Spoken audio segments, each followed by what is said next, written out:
get what you wanted accomplished in these 4 days? I think so. I think it just, we needed to do a few things. We worked on them. Now they got to translate to the game. I mean, I don't. Hopefully everything is more instinctual. We talked about a lot of things, and it's really up to the players to get them executed now. And things are. We'll see how it plays out. Some of the guys were saying it was kind of about protecting home. That was really kind of. Yeah. We had what happened was we started duplicating in some situations. We want to go and sometimes get pucks out over our end quicker, which you always do, and sometimes we end up duplicating. We just talked about just do your job. Don't worry about trying to do everybody else's job. And we started getting into that a little bit, and there were certain situations that kept popping up, and so we tried to correct them. So hopefully we get them corrected here. It's going to be a big part of us spending less time in our zone. Have you ever had a break like this late in the season to kind of get things? Yeah, I'm sure I have. Ideally, it's one thing that schedule makers don't always recognize, that we like cadence. Players like cadence, where you play, every couple days. Maybe once in a while you have 2 days in between, but really don't like 3-4 days off. They want to play games and have a little bit of cadence. So, it's something that we'll try to work on next year with the schedule maker. I think it makes some sense. One of the guys who likes cadence is Brady. Yeah. How do you plan on setting up your goaltending for these next 3 games? Until I see a star by our name in the that we're in the playoffs, you're going to see he's probably going to play most of the games, if not all. Once you see the star, then all bets are off. Has he shown the kind of durability that a coach really needs to see from a goaltender, considering the amount of games he's played? Well, yeah, I think it's because he's got a good work ethic base. Yeah, I mean, he's a fit body. He likes work, and I think he likes the time in the net. I mean, both goaltenders tonight are both leading the league in minutes played and saves and all that. So I think there's a lot of guys that are top end, if not Hall of Fame goaltenders in the last 15, 20 years that are playing as many as these two guys are tonight. So there's a lot to be said for it. I think coaches now are a lot more conscious of giving guys days off at the right times. They have some rules in the union rules, which was well needed in the league. And so I think between those two things, if you manage it right, guys can play every game. I mean, forwards and defense play every game. And take a physical pounding, and I think with the goaltenders, it's more of a mental fatigue pounding that they would take. So, I think giving some the right days off and having good cadence and stuff, I think it's good for Braden and most guys. I think just in terms of the number of playoff teams on your schedule, you guys have the hardest schedule in the Eastern Yeah, perfect. I actually love that. I really do. I think games are important. It gets you ready for the playoffs. But if you're going to get in the playoffs, you're going to have to earn it. I'm okay with that. I think it's harder to play sometimes the teams that are not in the playoffs because they don't have anything to lose. They can cheat on a play, and if they get away with it, it's okay. It's not going to have a long-term ramifications for the team. So I think it's good. I'd rather do that than have a bunch of non-playoff teams. I really would, because you have to stay to your good habits. You got to earn your victories, and you're going to have great competition. So I'm actually looking forward to that. So you get one of those teams tonight that's not in the playoffs. Yeah, but they're playing very well. I think with the change and Lou going behind the bench, I think they've put a lot of accountability in their group, and they're playing with that accountability. They're playing.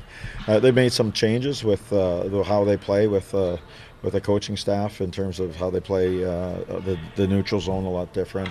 They're playing more of the more traditional Jersey game, I would say, than maybe the last couple of years with a little more of that style. So, they're playing pretty well, and they got guys invested into, obviously continuing to compete till the final bell type of thing. You went into Nashville and knew a lot of those guys. I would imagine Adam Oates knows a lot of these Yeah. guys. Is Yeah. there any advantage to that? Well, I think there is. Both teams. I mean, the players still have to play it, but the players really well. for the most part, some of their tendencies, and some guys that you can get to, some guys you can take advantage of, some guys that maybe you thought you would protect when they played, or some of those things. So, yeah, you have an advantage, but you still, players have to execute the advantage and take advantage of those certain situations and recognize them. As a coach, you know them probably a little bit better, but you still got to execute it. So it didn't do me any good in Nashville. So when you look at the standings and you look at the points, have you done math in your head saying this is how many points we need to clinch this? I've done very, very vague math, if you will. Yeah. I don't look at they got. I've seen the schedule. I've seen everybody. Everybody looks at the standings. And you just, I think I know where we need to get to in terms of what it will get us in. But at the same time, I just got to worry about the Devils. We got to win our next game. We win our next game, we're closer to our goal. If we win the game after that, we're closer to our goal. And then whenever our goal hits, then we'd be in good shape. So, to me, everything's in our hands. We're in a position that we are in the playoffs, and now we have to put ourselves in a position to stay in the playoffs and be there. And I want to catch a team in front of us. Forget about teams behind us. Let's catch teams in front of us. That fourth line have been going pretty good for those 2 games on the road trip. The fourth line. What led to you switching Latta and Fair? I need a little. I thought the Fair line with Chimmer and Wardo has gone pretty dry. Not much happening when they're out there.